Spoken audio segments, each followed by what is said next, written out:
기도하고 시작하겠습니다. 하나님 아버지 감사합니다. 다니엘서 2026년 봄학기에 저희가 읽으려고 합니다. 지난 2주간 동안 다니엘서의 전체적인 배경과 함께 1장, 2장, 3장까지 저희가 공부했는데 이제 오늘 4, 5장으로 들어갑니다. 한 장면 한 장면이 바뀌어갈 때마다 이 다니엘서의 놀라운 신비를 우리가 알게 하시고 그 암들이 모여져서 우리의 믿음에 큰 유익한 재산이 될 수 있도록 하나님 은혜를 베풀어 주시옵소서.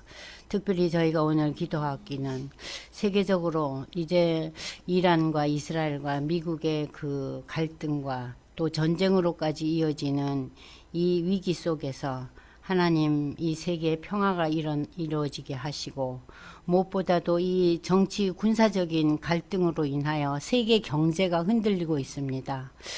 우리나라에까지 휘발유 주유소에 사람들이 모여들고 참 낭패거리입니다. 하나님 이 위기의 때에 하나님께서 좋은 것으로 갚아주시고 아름답고 복된 결과가 맺어질 수 있도록 하나님 개입하여 주시옵소서. 오늘 특별히 다니엘서는 역사적인 현장에서 현실 세계에서 일어나고 그것을 이제 환상 가운데서 경험한 내용들입니다. 이 내용을 통해서 하나님 우리가 깊은 하나님의 인도하심에 들어가는 시간으로 도와주시옵소서. 감사드리며 예수님의 이름으로 기도드리옵나이다. 아멘. 요즘 뉴스 보기 너무 어렵죠?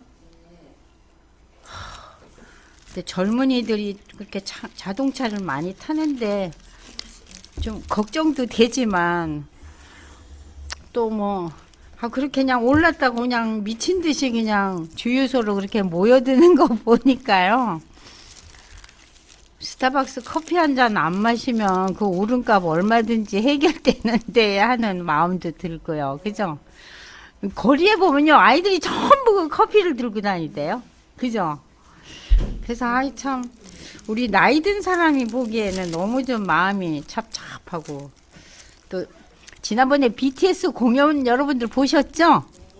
저는 그거 보면서 많이 또 실망도 하고, 참, 이런, 세계적인 아티스트들이 우리나라에 참 이렇게 있다는 게 자랑스럽기도 하지만은, 정말 우리 젊은이들이 그런 음악의 세계에만 빠져야 되나. 요즘 애들은 모차르트와 바하, 베토벤의 음악은 듣지 않잖아요. 그 음악에 빠져가지고 정말 엄청난 돈을 투자하고 쓰는데 좀 걔네들의 그 여러 가지 잘하는 것이 자랑스러움도 있지만 또 저는 한편으로 좀 찹찹했어요. 너무 여기에 이제 그 강화문 거리가 다 마비됐잖아요. 예? 근데 몇십만 명의 그 경찰이 동원됐다죠? 근데 사람들은 4만밖에 안 왔대요. 그래서 좀 여러 가지 좀 마음이 찹찹했어요. 이 요즘에 그 문화 이벤트들이. 네, 갈 수 없어. 거기 다 차단을 시켰으니까. 그래서 저는 우리 손자, 손녀들한테 매일 잔소리해요. 모차르트를 들어봐. 어? 그리고 우리 애기들 어릴 때 슈만의 트로이 메라이를 틀어줬어요. 이게 자장가라고. 그랬더니 우리 손주가 진짜 졸립네요. 그러더라고요. 아무튼, 요즘 옛날 거에 대해서 너무 아이들이 별로 관심도 없고 생각도 안 하잖아요.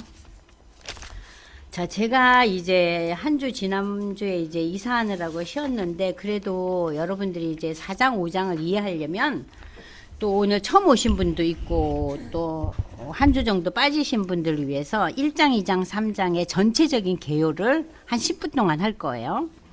그러면 이 다니엘서는요, 챕터가 3개로 나눠져요. 그럼 1장은 뭐냐? 다니엘이라는 인물이 누구인가? 그리고 이 다니엘이라는 인물이 살고 있던 배경은 언젠가? 그러니까는 유다 왕국이 멸망하기 직전에 포로 시대가 3기에 나눠져 있어요. 그래서 이 20여 년 동안에 1차, 2차, 3차의 포로기가 있는데 이 다니엘과 연결된 시기는 1차 포로기예요. 근데 우리가 역사적으로 돌이켜보면요. 세계 최고의 강대국이 조그마한 나라를 이렇게 침략하고 접수할 때 하루 내지는 불과 며칠도 안 걸려요. 그런데 왜 이 유대 왕국은 20여 년에 걸쳐서 3차에 걸쳐서 포로기가 진행돼요. 이게 굉장히 신비스러운 일이에요. 있을 수가 없어요. 이 당시에 바벨론과 남유다 왕국을 비교하자면은 오늘날 미국과 무슨 뭐 베트남이나 캄보디아 이 정도 나라예요. 그런데 어떻게 이렇게 몇십 년에 걸쳐서 이 포로기가 계속되는가? 학자들도 아무도 이해를 못해요. 그러니까 유대 나라의 역사는 아주 신비한 역사예요. 하나님의 철저한 개입과 함께 계심이 있다는 것을 우리가 여러분 출애굽도 그렇잖아요. 어느 민족이 40년 동안 방황하고 어느 민족이 430년 동안 애굽의 지배를 받고 어느 날 갑자기 뛰쳐나와요. 세계 역사에 유례없는 그 진행이 유대 나라의 역사예요. 그래서 오늘 이제 우리 포로기 1차 포로기 때 다니엘이 어디로 잡혀가요? 바벨론에 포로로 잡혀가요. 그런데 포로로 잡혀간 인물들이 어떤 인물들이라 그랬어요? 평범한 사람은 데려가지 않았어요. 뛰어난 사람, 특별한 기술이 있는 사람들, 귀족들, 이런 사람들만 포로로 잡혀갔는데 그 중에 이 다니엘이 한 16, 17살의 젊은이에요. 그러니까 이 젊은이를 데려가서 1장에 무슨 얘기가 나옵니까? 바벨론식으로 교육을 시키려고 그러잖아요. 그래서 제일 먼저 투입되는 방법이 뭐예요? 먹는 거죠. 사람이 먹는 거에 그렇게 약한가 봐요. 그래서 온갖 산의 진미를 이 젊은 아이들한테 주잖아요. 그런데 다니엘과 세 친구들이 이걸 거부하죠. 자, 거부했지만 이 세 친구와 다니엘의 얼굴이 다른 젊은 청년들보다 더 윤택했다 그랬어요. 아주 독특한 얘기가 이제 1장에 나오고, 그러면서 1장에 그 다니엘과 그 세 친구들의 그 신앙과 인격이 이제 나타나고 있어요. 그래서 이제 1장 보면은 여러분들이 굉장히 다니엘서가 힘들다는데 너무 쉽네? 별것도 아니네 하고 읽어요. 근데 맨 마지막, 1장의 맨 마지막에 굉장히 의미심장한 얘기가 나옵니다. 맨 마지막 절이 뭐예요? 다니엘이 고레스 왕 시대까지 있었더라. 고레스는 누굽니까? 세계 최대의 강국인 바벨론이 멸망하고 일어선 나라가 바사의 고레스 왕이에요. 그때까지 다니엘이 실존에 있었다는 얘기예요. 그건 뭐냐? 다니엘은 왕조가 바뀌어도 그때까지 영향력을 끼친 인물이었다는 얘기예요. 그러면서 이제 2장부터 이제 본격적인 얘기가 시작되죠. 자, 2장에 여러분들이 들어가면은 느부갓네살 왕이 꿈을 꾸잖아요. 근데 이 왕이 꿈을 꾸는 가운데 생각할수록 어안이 벙벙하고 이해가 안 가서 번민하고 고통스러워서 그 바벨론의 온갖 술사들을 불러들였지만 그 술사들의 대답이 뭐랍니까? 아니, 우리는 이거는 알 수가 없다. 이건 도무지 우리는 이해할 수가 없다. 그러면서 이 신비한 일들은 육체를 가진 인간은 풀이를 할 수가 없다고 얘기하죠. 그럼 육체를 가진 인간이 아닌 정말 특별한 존재만이 이걸 할 수 있다 그러잖아요. 그러면서 이 왕이요, 참 독특한 사람이에요. 술사들을 불러서 자기 꿈을 얘기 안 하죠. 그죠? 내가 꾼 꿈 얘기를 너희들이 먼저 밝혀라. 그리고 해석을 하라 그래요. 저는 이 본문을 볼 때 느부갓네살 왕이 보통 사람이 아니에요. 보통 우리는 뭐라 그래요? 내가 이런 꿈을 꿨는데 이게 뭔 얘기일까? 다 그러잖아요. 근데 이 왕은 뭐랬냐면은 밝히지 않아요. 내가 꾼 꿈, 그 환상 얘기를 니들 입으로 밝혀라. 그리고 해석하라 그래요. 그랬더니 다 두 손 들잖아요. 그때 이제 다니엘이라는 독특한 인물이 나타나잖아요. 그러면서 그 술사들을 죽이지 말라고 내가 해석하겠다고. 그러면서 이제 2장에 이 그 느부갓네살 왕이 꾼 꿈이 뭡니까? 엄청나게 큰 금으로 감싼 머리를 가진 신상이 나타나잖아요. 몇 미터짜리, 거의 3미터에 해당하는. 여러분들 3미터의 금신상이 이렇게 서 있다 그러면 얼마나 사람이 놀래요. 근데 그 금신상이요, 이렇게 보니까는 너무 어이가 없는데 이 금신상이 의미하는 바가 있다 그랬죠. 이 금신상이 뭐라 그랬어요? 당대 세계를 군림하던 바벨론을 상징한다 그랬죠. 그죠? 지난번에 제가 설명했잖아요. 그리고 이제 가슴과 팔은 뭘로 돼 있다 그랬어요? 은으로 돼 있다 그랬죠. 이건 누구예요? 그 이후에 올, 바벨론 이후에 올 바사 왕국. 자, 그 다음에 배와 넓적 따르는 놋, 동으로 돼 있는 거예요. 이거는 누구예요? 바사가 멸망하고 난 이후에 다가올 역사적인 헬라, 그리스를 의미한다 그랬죠. 그리고 이제 발과 그 종아리, 이거는 이제 철과 진흙으로 되어 있다 그랬잖아요. 이것은 로마 이후의 역사를 이어갈 세계 강국을 상징한다 그랬잖아요. 그러니까는 이 꿈은 어떤 사람도 이해를 할 수 없는, 앞으로 일어날 역사적으로 어떤 일이 일어날 것인가 하는 것을 이야기해주는 그런 내용이었잖아요. 2장에서. 근데 이 2장에서 여러분들이 34절에서 한번 읽어보시기 바랍니다. 특별한 내용이 나오잖아요. 다니엘서 2장 34절을 보시면은요, 또 왕이 보셨는데 인간의 손이 되지 않은 돌이 나와가지고 그 얼굴은 금이고 은이고 동이고 이 철로 만든 그 신상의 새와 진흙에 발을 쳐서 부서뜨렸다는 걸 얘기하고 있잖아요. 그러면 이 인간이 손대지 아니한 돌이 뭐겠어요? 이것이 이제 우리가 지난번에 2장 공부할 때 배웠잖아요. 그게 뭐라 그랬어요? 여러분들 다 기억나셔요? 2장 뭐라 그랬어요? 예? 손대지 아니한 돌. 이 거대한 신상을 부서뜨린 돌이 바로 하나님 나라의 권세를 상징하고 이제 앞으로 오실, 메시아로 오실 예수 그리스도를 상징한다. 그러니까 하나님의 나라 예수 그리스도가 이 세상의 능력과 권력과 권세를 다 부실 것이라는 거예요. 그걸 상징한다 그랬죠? 그죠? 그래서 모든 그 인간이 만든 그 지혜와 지식과 능력이 그야말로 여름 타작마당에 겨같이 돼버린다. 다 이제 완전히 철저히 파괴되는 것을 상징하고 있잖아요. 그래서 우리가 이제 이 2장을 보면서 그 마지막에 이제 그 느부갓네살 왕이 고백하잖아요. 44절에서 49절을 한번 보십시오. 복습하면서 이 여러 왕들의 시대에 하늘의 하나님이 한 나라를 세우시니 이것은 영원히 망하지도 아니할 것이요 그 국권이 다른 백성에게로 돌아가지 아니할 것이요 도리어 이 모든 나라를 쳐서 멸망시키고 영원히 설 것이라. 손대지 아니한 돌이 산에서 나와서 새와 녹과 진흙과 은과 금을 부서뜨릴 것을 왕께서 보신 것은, 다니엘이 지금 설명하고 있죠. 크신 하나님이 장래 일을 왕께 알게 하실 것이라. 이 꿈은 참되고 이 해석은 확실한 하이다.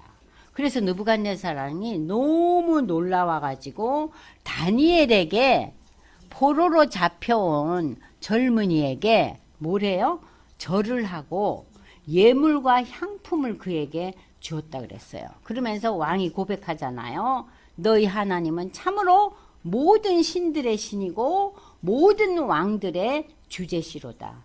네가 이 능히 은밀한 것을 나타내었으니 내 나 하나님은 또 은밀한 것을 나타내시는 이로다. 그래서 이제 이 2장 마지막 부분에 가서 이 왕이 하나님의 존재에 대해서 이제 감지를 하는 장면으로 2장이 끝나요. 그리고 이제 여러분들이 이제 3장을 펼치면 이 2장 마지막 부분에 이 느부갓네살 왕이 하나님의 존재를 인정하지만은 3장에 가서요 느닷없이 뭘 만들어요? 자기가 보았던 금신상 그 신상을 금덩어리로 만들어요. 이게 지금 60규빗이라 그랬어요. 그러면은 27m 내지 30m면은 오늘날 우리가 30m라 그러면 우리 그냥 고층 빌딩이잖아요. 거기에 해당하는 것을 이 시대에 어떤 그 기술로 정말 능력으로 만들었는지 다 이렇게 불가사의한 일들이에요. 근데 뭐 이러한 신상이 지금 남아있지 않으니까 모르는데 성경에는 이게 나타나 있잖아요. 그러니까는 이 바벨론의 그 당시의 문화와 문명이 굉장했다는 걸 우리가 알 수 있죠. 그래서 이제 이 대단한 신상을 이제 만들면서 이 신상의 제막식에 모든 사람이 와서 절하고 경배하라 그러잖아요. 그런데 지금 무슨 일이 일어납니까? 이 세 친구들이 아니 우리는 그럴 수가 없다는 거예요. 그럴 수가 없다는 거예요. 그랬더니 왕이 분노하죠. 왕이 분노하죠. 근데 여기에서 그 유명한 그 저들의 그 신앙 고백이 나오지잖아요. 여러분들 기억하시죠? 그죠? 자, 여기에서 이제 그 유명한 그 왕이요. 우리가 섬기는 하나님이 계시다면 우리를 맹렬히 타는 풀무불 가운데서 능히 건져내시겠고 왕의 손에서도 건져낼 겁니다. 그런데 사실은 우리가 그 풀무불에 다 죽는다 할지라도 왕이요 우리는 왕의 신들, 왕이 만든 그 금신상을 섬길 수도 없고 절을 할 수도 없다 그래요. 그래서 느부갓네살은 그 2장에 자기의 그 하나님에 대한 고백을 다 잊어버리고 뭐라 그래요? 분노하면서 그 풀무불을 7배나 뜨겁게 하라 그래갖고 그 옆에서 이 세 친구들을 불 속에 풀무불에 넣으려고 도와주는 사람들이 먼저 타 죽죠. 그죠? 그런데 그 풀무불 속에 사람의 존재가 몇 명 나타나요? 4사람이 나타나죠. 그 한 사람이 하나님이라는 거예요. 그래서 저들이 이제 전혀 거슬리지 않았잖아요. 불에 전혀 거슬리지 않았어요. 그래서 참 이런 걸 볼 때 우리의 기도가 우리가 이제 어느 제가 참 좋아하는 목사님이 계신데 기도할 때 너무 물론 긴급한 기도는 우리가 하잖아요. 뭐 사고가 났다든지 뭐 난리가 났다든지 우리가 뭐 간절히 기도하죠. 근데 우리가 그러한 사고나 정말 위기 상태에서의 기도가 아니라 할지라도 우리가 소망하고 간구하는 기도가 너무 현실적이고 현세적인 기도가 많잖아요. 그런데 사실 이 본문을 보면은 하나님께서 이 기도가 이루어지지 않는다 할지라도 내가 하나님에 대한 그 마음이 변치 않게 하시고 내 뜻대로 되지 않아도 하나님의 인도하심과 뜻하심이 내가 원하는 결과가 아니라도 그것을 내가 이게 하나님 인도하심이구나 하고 수긍하고 받아들일 수 있는 믿음을 달라고 기도하라고 제가 지난번에 얘기했잖아요. 근데 사실 그런 기도하기가 유순희 권사님 쉽지 않잖아요. 아니 근데 돌이켜보면 또 그래요. 모든 기도가 이루어진다면 우리가 전도가 얼마나 쉽겠어요. 최명숙 집사님 그죠? 예, 그러니까 우리 기도가 내 원대로 다 된다면 우리가 전도하기가 너무 쉬운 거예요. 기도해봐라 다 되는데. 근데 그게 아니잖아요. 그러니까 우리가 이 신앙에 여기에 있어서 딜레마에 빠질 게 아니라 하나님의 계획하심과 섭리와 다스림이 내 생각과 내 뜻과 다를 수 있다는 거. 그걸 인정해야 돼요. 그리고 받아들여야 되죠. 받아들여야 되죠. 그러니까 그걸 받아들이면서 우리의 믿음이 자라는 거죠. 거기서 이제 바울은 그러잖아요. 내가 중노라고. 그 내가 죽는다는 것은 육신적인 죽음이 아니라 내 생각과 내 의지를 내려놓는 거예요. 근데 저도 많이 그랬어요. 내 생각과 내 계획과 내 소망을 내려놓을 때 첫째로 우리가 누리는 게 평안이에요.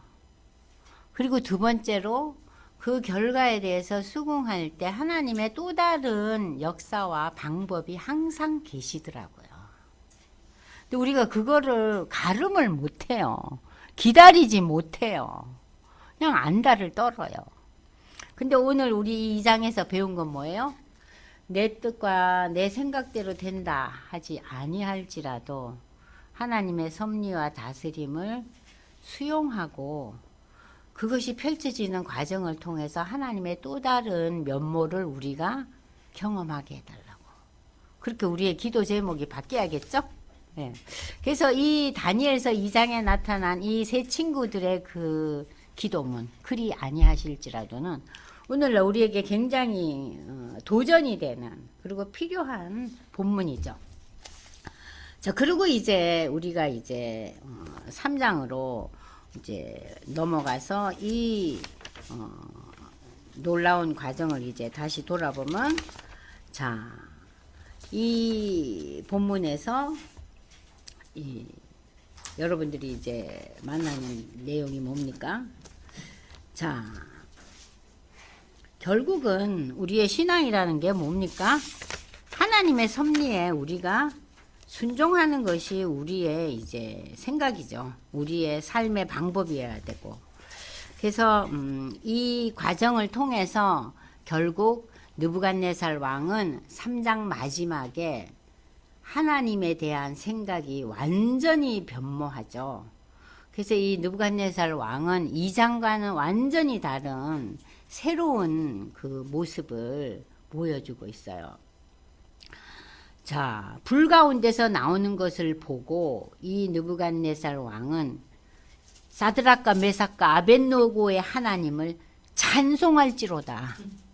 누구에게 얘기해요?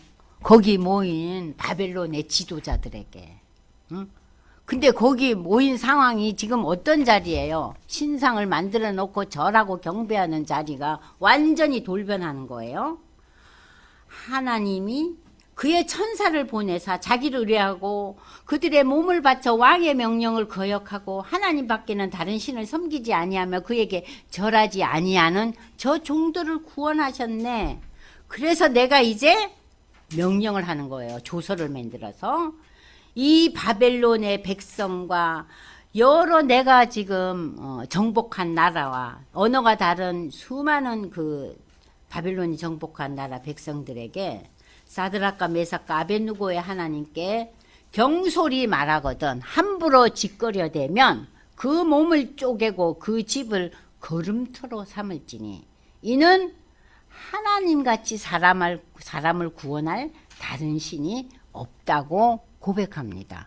그러니까 2장에서는 이제 하나님을 인정한 것이라면은 여기 3장에 와서는 느부갓네살 왕이 하나님을 찬송하면서 모든 백성과 자기가 이제 정복한 나라 모든 사람들에게 이 하나님을 함부로 말하거나 함부로 다 얘기하면은 다 몸을 쪼개 죽여버리겠다는 거예요. 그러면서 사람을 구원할 신은 하나님밖에 없다는 놀라운 신앙 고백을 하면서 3장이 끝나요.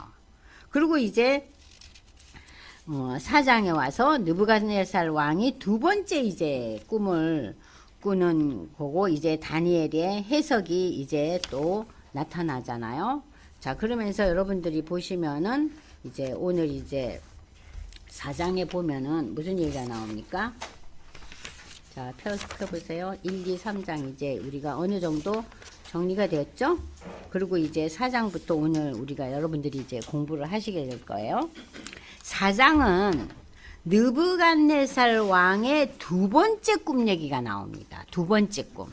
첫 번째 꿈은 뭐였죠? 역사에 대한 흐름에 대한 꿈이었죠. 그러고 난 뒤에 또 느부갓네살 왕은 마음이 돌변하여 이 나라가 융성하고 세계 최강국이 되니까 자기를 섬기라는 금신상을 만들잖아요. 완전히 망각하고. 근데 그 풀문불에서 살아난 그 세 사람과 그 네 번째 존재를 실제로 목격하잖아요. 그러면서 이제 하나님의 존재를 인정하고 고백하잖아요. 그리고 이제 이 4장에서 이제 새로운 내용이 전개됩니다. 느부갓네살 왕의 두 번째 이제 꿈 얘기에 대한 다니엘의 해석이 이제 4장에 나타납니다. 그러니까 1장에서부터 계속되는 이러한 모든 그 6장까지의 7장 그 벨사살 왕 얘기까지 쭉 이어져서는 느부갓네살 왕과 벨사살 왕과 다리오 왕의 꿈 얘기들이에요. 거기에 대한 해석. 그리고 8장 이후부터 12장까지가 다니엘 본인이 직접 본 환상이에요. 그러니까 여러분들이 다니엘서 그러면은 딱 머리에 두세요. 카테고리가 3개로 나눠집니다. 첫 번째는 다니엘의 역사적인 상황과 다니엘의 인물의 됨. 그 시대가 어떤 시대였던가. 두 번째는 그 시대의 느부갓네살 왕과 바벨론이 엎어지고 난 뒤에 새로운 이제 그 왕조가 들어서기 전에 그 다리오 왕 얘기가 나오면서 그들이 꾼 환상에 대한 내용이 나와요. 그리고 마지막 부분에 와서 이제 다니엘이 직접 경험한 얘기들이에요. 3가지 카테고리 이해하시겠죠? 첫 번째는 뭐? 다니엘. 두 번째는 왕들의 꿈 얘기. 세 번째는 다니엘 본인의 얘기예요. 그래서 다니엘서가 그렇게 생각하시면 그렇게 복잡하고 어려운 게 아닙니다. 그래서 오늘 이제 4장에 보면은 자, 이 4장은 느부갓네살 왕이 또 꿈을 꾸는데 이 꿈이 무엇일까 한번 보겠습니다. 4장 이제 1절부터 저희랑 같이 한번 읽어보겠습니다. 4장 1절. 느부갓네살 왕은 천하에 거주하는 모든 백성들과 나라들과 각 언어를 말하는 자들에게 조서를 내리노라. 원하노니 너희에게 큰 평강이 있을지어다. 왕의 어조가 달라져요. 평강이 있을지어다. 지극히 높으신 하나님이 내게 행하신 그 이적과 놀라운 일을 내가 알게 하기를 즐겨하노라. 자, 내가 경험했던 그 놀라운 일들을 백성들도 알았으면 내가 참 기쁘겠다는 얘기예요.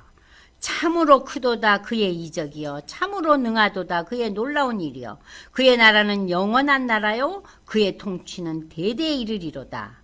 나 느부갓네살이 내 집에 편히 있으며 내 종에서 평강할 때에. 자, 여기까지 보시면은 이 여러분들 프린트에 보시면은요. 자, 몇 페이지냐면요. 16페이지를 보시기 바랍니다. 프린트 16페이지입니다. 자, 이 느부갓네살 왕은 참으로 크도다 이적이요. 이 3장에서부터 나타난 하나님을 향한 왕의 찬송이 이제 3장 후반부부터 4장까지 이어집니다. 그 나라는 영원히 멸망하지 않는 나라다. 영원한 나라다. 영원한 나라는 어느 나라예요? 하나님의 나라, 메시아 왕국을 의미합니다. 그러니까 이 느부갓네살 왕은 다니엘의 해석을 통해서 하나님의 실존에 대해서 완전히 이제 두 손 들고 고백하는 상황이 된 거죠. 그런데 어느 날 한 꿈을 꾸고 또 두려움에 사로잡힙니다. 내 침상에서 생각하는 것과 내 머릿속으로 받은 환상으로 말미암아 또다시 번민이 시작됩니다. 이러므로 내가 명령을 내려 바벨론의 모든 지혜자들을 내 앞으로 불러다가 그 꿈의 해석을 내게 알게 하라 하였더라. 그때 박수와 술객과 갈대아 술사와 점쟁이가 들어왔으므로 내가 그 꿈을 그들에게 말하였으나. 자, 이번에는요 그들에게 꿈을 말합니다.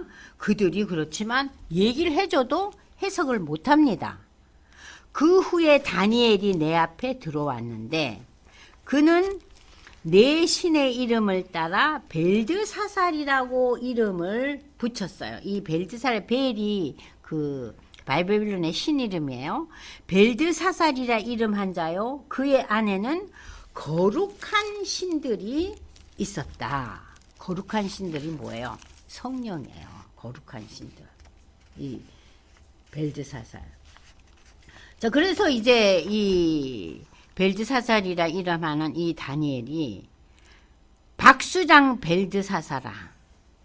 지금 느부갓네살 왕이요 다니엘을 보고 이 바벨론의 최고의 지혜자라고 얘기하잖아요. 박수장. 그냥 우리가 생각하는 그 박수무당의 개념이 아니에요. 여기서는 그 당시에 최고의 학문과 지혜를 가진 자를 말하는 거예요. 박수장 벨드사라, 내 안에 거룩한 신들의 영이 있은지 어떤 은밀한 것이라도 내게는 어려울 것이 없는 줄을 내가 아노니 내 꿈에 본 환상의 해석을 내게 말하라. 예전에도 네가 얘기해 주지 않았느냐. 내가 침상에서 나의 머릿속으로 받은 환상은 이렇다. 내가 본즉 땅의 중앙에 한 나무가 있더라는 거예요. 아주 커다란 나무가 있는데 이 나무가 높이가 아주 높더라는 거예요. 근데 그 나무가 자라서 점점 더 크고 견고하여지고 그 높이가 어디에까지 갔어요? 하늘 끝까지 올라갔어요. 그 모양이 땅 끝까지도 보일 정도로 창대한 어마어마한 나무가 보이는 거예요. 나무가 보이는 거예요. 너무 놀랍지 않아요? 그래서 이제 이 왕이 너무 어쩔 줄을 몰라 하는 거예요. 또 이거는 또 뭐야? 응? 신상이 보이더니 나무가 그냥 엄청나요. 그 잎사귀는 아름답고 열매는 많아서 만민에 먹을 것이 될 만하고 들짐승이 그 그늘에 있으며 공중에 다 나는 새는 그 가지에 깃들고 육체를 가진 모든 것이 거기에서 먹을 것을 얻더라. 자, 이게 뭔가 도대체 이 나무가 뭐냐? 너무 이제 이 왕이 놀래가지고 어쩔 줄을 몰라 하는 거예요. 그래서 이제 여기 보면은 여러분들이 보면은 육체를 가진 모든 사람들이 다 이걸 볼 수 있을 정도로 창대한 나무가 나오는데 이 나무가 도대체 뭐냐는 거예요. 그가 소리질러 뭐라 그럽니까? 침상에서 머릿속으로 받은 환상 가운데 또 본 중 한 순찰자가 거룩한 자가 그 나무에서 이렇게 하늘에서 내려왔다 이러는 거예요.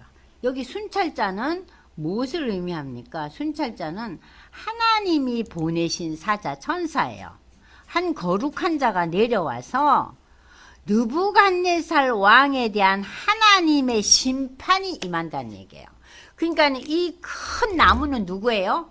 느부갓네살 왕. 그 시대를 주름 잡는 왕을 상징하는데 그 큰 나무에 누가 나타나죠? 그러면 나타나서 이 나무를 심판하실 거라는 얘기예요. 그럼 우리가 어머나 느부갓네살 왕이 하나님의 실존을 인정하고 하나님을 찬송하고 조서까지 만들었는데 왜 이런 꿈을 또 꾸게 되냐? 의아하죠? 그가 소리질러 이처럼 이래요. 그 나무를 베고 그 순찰자가 와서 그 가지를 자르고 잎사귀를 떨구고 그 열매를 해치고 짐승들을 그 아래서 떠나게 하고 새들은 그 가지에서 쫓아내는 거예요. 이 천사가 나타나가지고. 응? 그러나 그 뿌리의 그루터기, 그 뿌리는 남겨놨어요. 새와 노줄로 동이고 그것을 들풀 가운데 두어라. 그것이 하늘 이슬에 젖고 땅의 풀 가운데서 짐승과 더불어 제 몫을 얻으리라. 그러니까 이 뿌리의 그루터기라는 것은 고목이 잘려지고 난 뒤에도 밑에 이 뿌리는 남아있다는 얘기예요. 그래서 이것은 뭐냐면은 순찰자가 나타나서 이 나무를 다 치지만은 뿌리는 남겨놓는다. 그것은 하나님의 심판 이후에 새롭게 살아나는 생명력이 존재한다는 거예요. 그래서 결국 이 나무의 그루터기는 예수 그리스도를 예표하는 거예요. 그러니까 하나님께서 우리가 노아의 홍수 때 모든 사람과 모든 그 열매 맺는 나무와 여러분들 동물들이 다 죽잖아요. 누구만 남아요? 방주에 들어간 것들만 남잖아요. 그 남은 자가 있었잖아요. 그럼 요 그루터기 여기도 남겨놔요. 이 그루터기로 말미암아 새로운 싹이 돋고 또 새로운 세계가 열릴 거라는 거예요. 자, 그러면서 여기에서 항상 이 뿌리에 그루특이라는 것은 이사야 6장 13절에 나오잖아요. 이 예수님을 상징하는 거예요. 메시아, 구원자를 상징하는 거예요. 그러면서 또 마음은 변하여 사람 마음 같지 아니하고 짐승의 마음을 받아 7대를 지나리라. 자, 이 나무 뿌리가 이제 남고 나무는 다 사라지는데 갑자기 마음이 변하고 사람 마음 같지 않고 짐승의 마음을 받아 7대는 7년을 가리킵니다.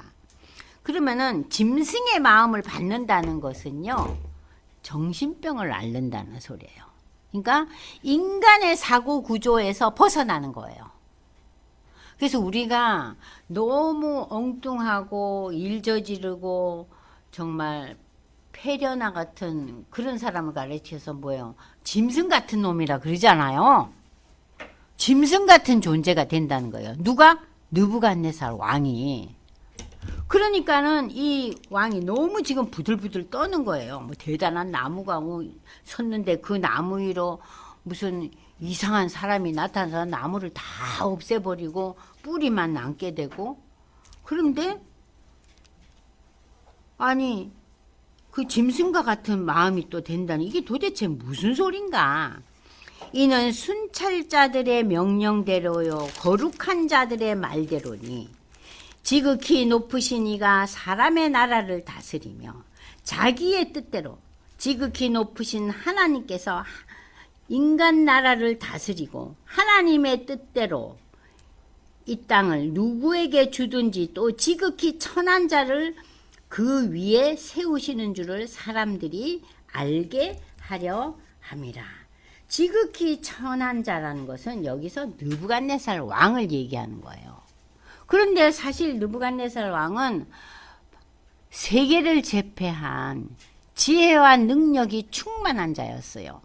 그러나 그가 하나님 앞에서는 어떤 존재예요? 지극히 비천한 존재라는 거예요.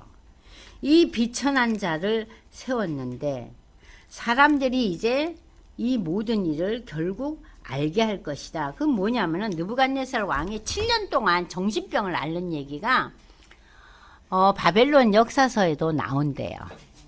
왕이 이 바벨론을 세우고 세계의 최강국으로 만들었지만 7년 동안 정신병을 앓아서 나라를 다스리지 못했다. 그게 이제 실질적인 역사 속에서도 이렇게 나온대요. 근데 그 얘기가 자세히 나오진 않대요. 그냥 잠깐 언급만 나온대요.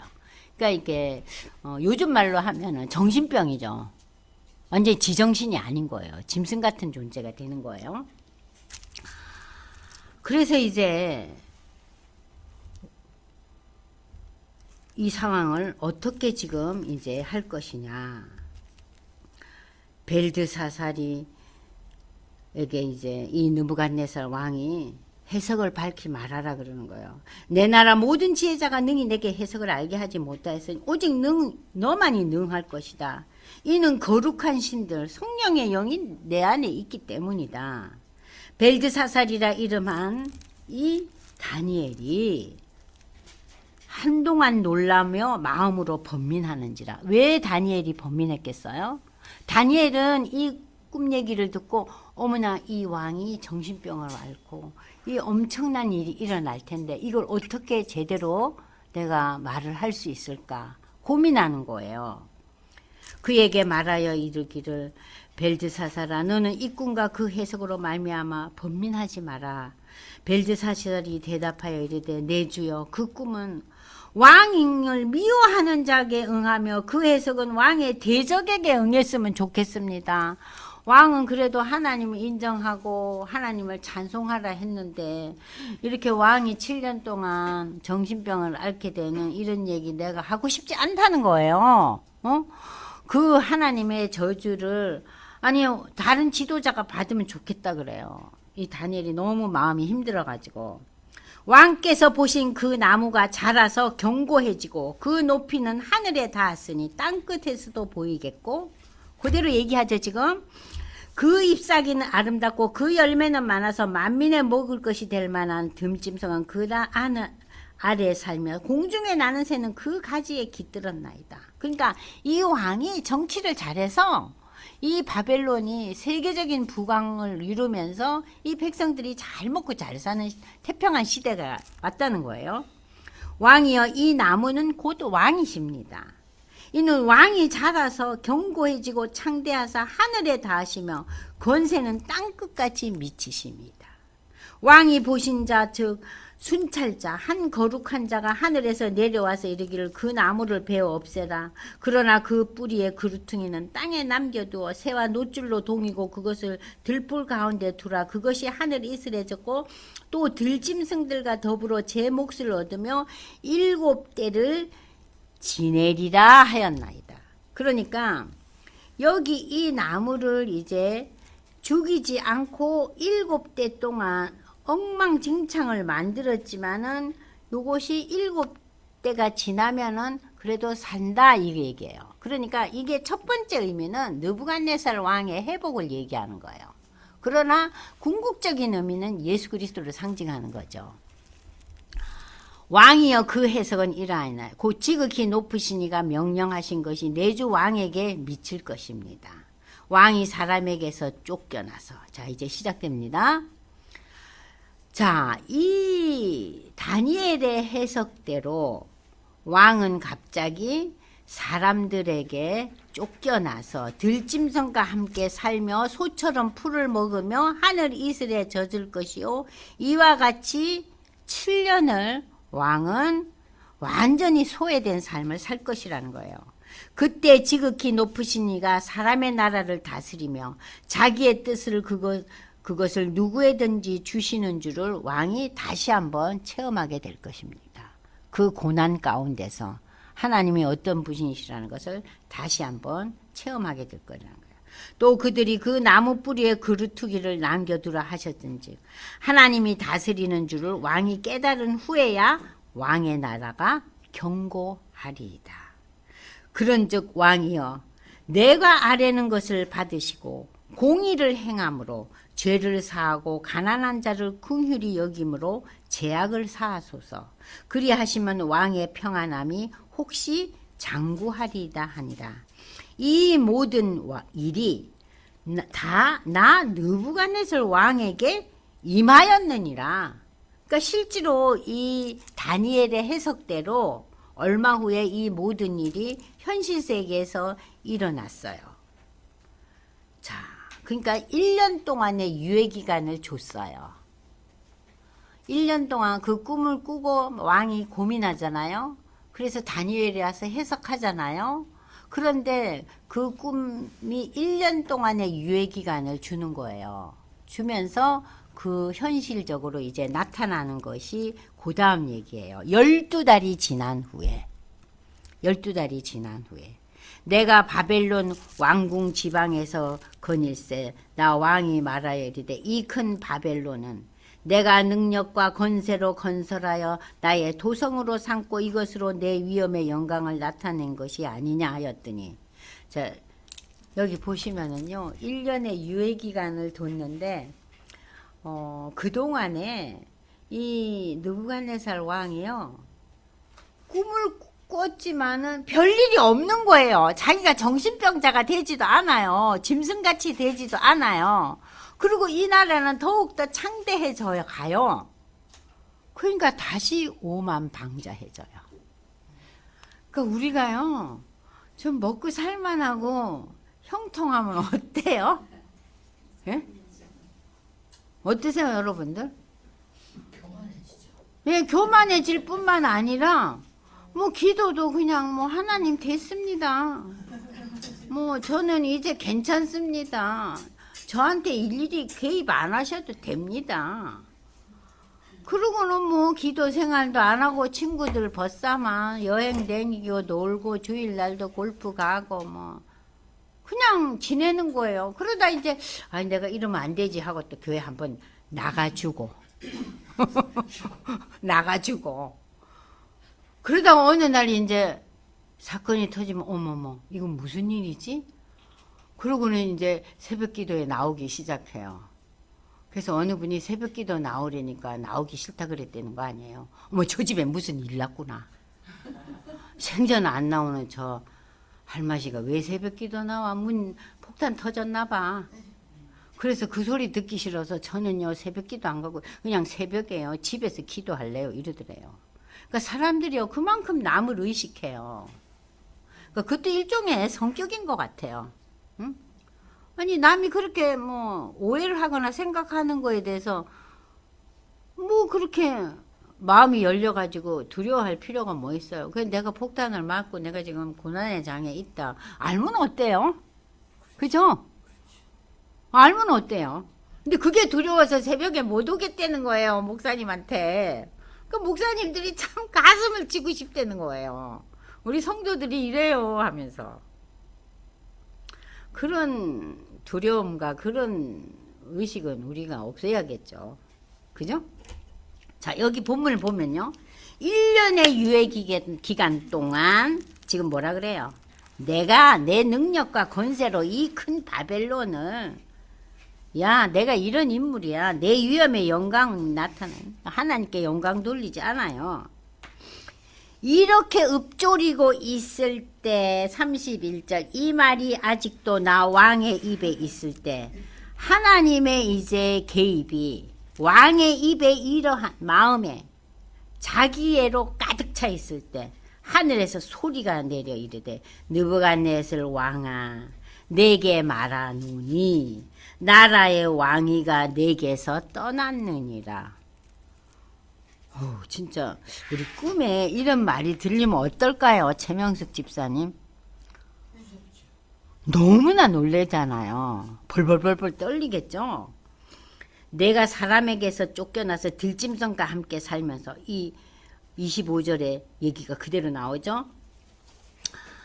소처럼 풀을 먹고 7대를 지내서 지극히 높으신 이가 사람의 나라를 다스리며 자기의 뜻으로 그것을 누구에게든지 주시는 줄을 알기까지 네가 7년 동안 고난의 늪에 빠져 있을 거라는 거예요. 그런데 하나님께서는 1년의 유예기간을 주셨죠.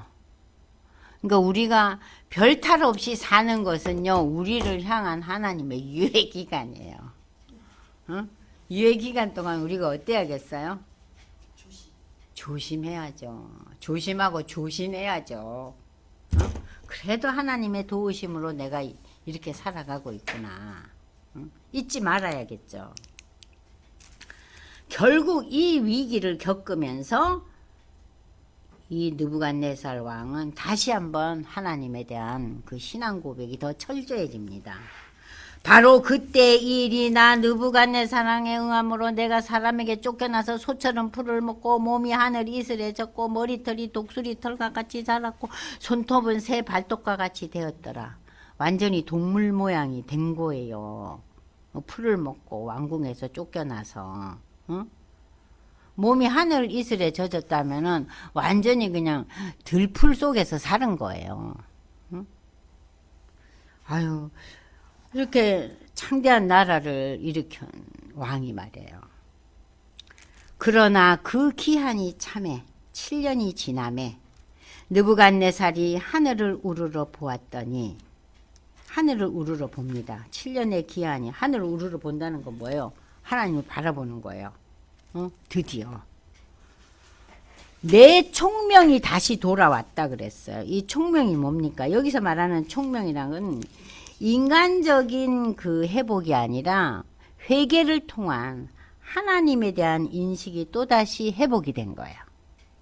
내 총명이 다시 내게로 돌아. 그러니까는 성경이 얘기하는 이 총명이라는 것은 믿음을 바탕으로 한 거예요. 믿음을 바탕으로 한 그 총명, 회개를 바탕으로 한 총명이 다시 내게로 돌아온지라. 7년 후에. 이에 내가 지극히 높으신 이에게 감사하며 영생하시는 이를 찬양하고 경배하였나니. 자, 여기서 보세요. 하나님을 가리켜서 영생의 하나님. 그 권세는 영원한 권세요. 그 나라는 대대에 이르리로다. 여기 느부갓네살 왕은 하나님에 대해서 영원이라는 얘기를 계속하고 있어요. 영생하시느니 영원한 권세요. 그 나라는 대대 미칠 것이다. 땅의 모든 사람들은 없는 것 같이 여기시며 하늘의 군대에게든지 땅의 사람에게든지 그는 자기 뜻대로 행하시리니 그의 손을 금하는지 혹시 이르기를 내가 무엇을 하느냐가 할 자가 아무도 없었다. 자, 여기 우리가 프린트를 한번 보겠습니다. 자, 다시 여러분들 보면은 7대 동안 7년 동안 하나님의 심판을 받아서 정신병자로 마치 동물처럼 지내다가 이제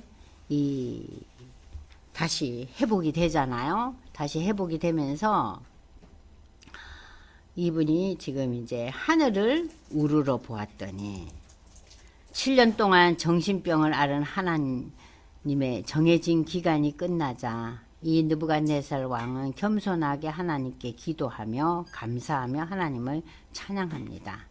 짐승의 상태에서 그는 사람의 모습으로 돌아오고 기도합니다. 그러면 37절에서 왕은 하늘의 왕을 찬양하며 칭송하며 경배한다고 고백하면서 하나님의 일만이 진실하고 그의 행하심은 의로우시며 교만히 행하는 자를 낮추신다고 했다. 이렇게 할 자가 아무도 없다. 그러면서 여기에 다시 이제 고백합니다. 그때 내 총명이 내게로 돌아오고 또 내 나라의 영광에 대하여도 내 위엄과 강명이 내게로 돌아왔고 또 나의 모사들과 관원들이 내게 찾아오니 내가 내 나라에서 다시 세움을 받고 또 지극한 위세가 내게 더하였느니라.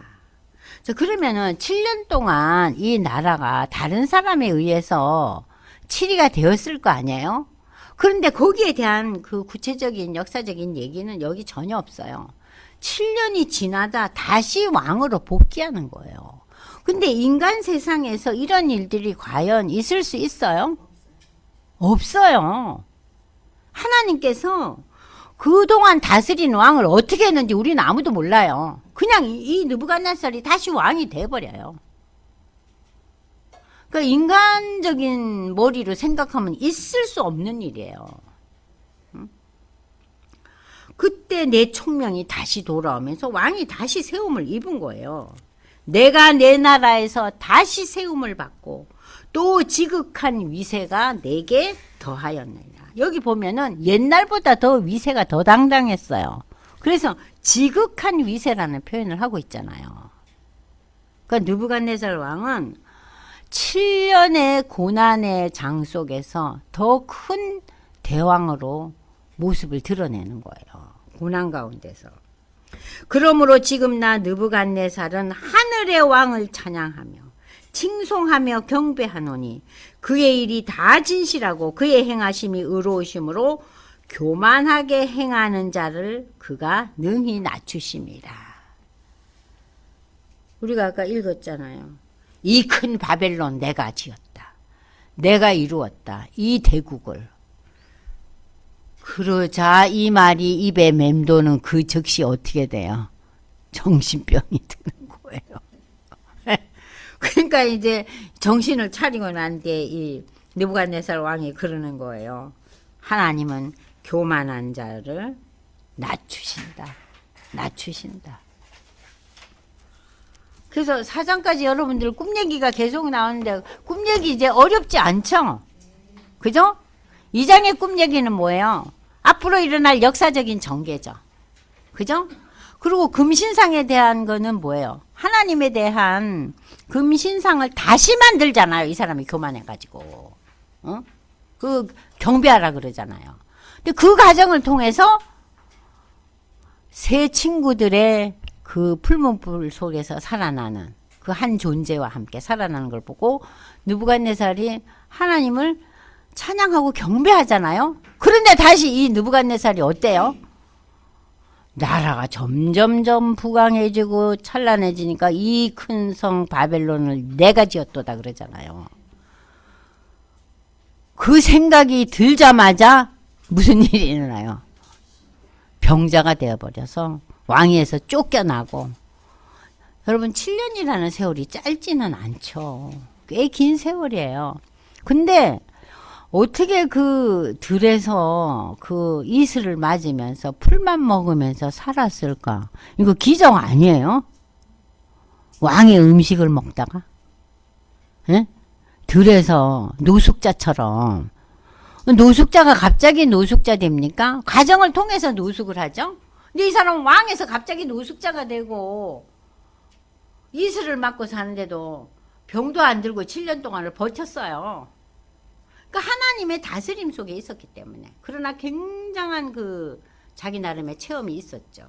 그러면서 이 4장 맨 마지막에 하나님은 교만한 자를 낮추신다 그러잖아요. 그것이 이제 4장의 결론이에요. 그러니까 느부갓네살의 생애는 이렇게 지혜와 능력이 뛰어나 세계를 제패한 왕이었잖아요. 근데 그 왕이 여러 번의 하나님의 체험을 했어요. 그죠?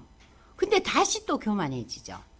그럴 때 이제 하나님의 심판은 어때요? 7년간의 엄청난 고난을 겪게 하면서 다시 자기의 왕위를 돌아오면서 이 4장이 끝나요. 그리고 5장에는 뜬금없이 느부갓네살은 사라지고 벨사살 왕이 등장합니다. 이건 무슨 얘기인가? 조금 쉬었다가 얘기할게요. 그래서 이 벨사살 왕이 등장하면서 사람들이 또 모르는 거예요. 그래서 느부갓네살은 어찌 되고 벨사살은 어찌 됐나? 헷갈리는 거예요. 그러니까 지금까지 여러분들이 느부갓네살 왕에게만 딱 초점을 맞추세요. 아, 이 사람이 이러한 여러 과정을 겪으면서 하나님에 대한 신앙이 공고해졌구나. 그러고 난 뒤에 이제 다니엘서는 벨사살 얘기로 나갑니다. 잠깐 쉬죠? 네.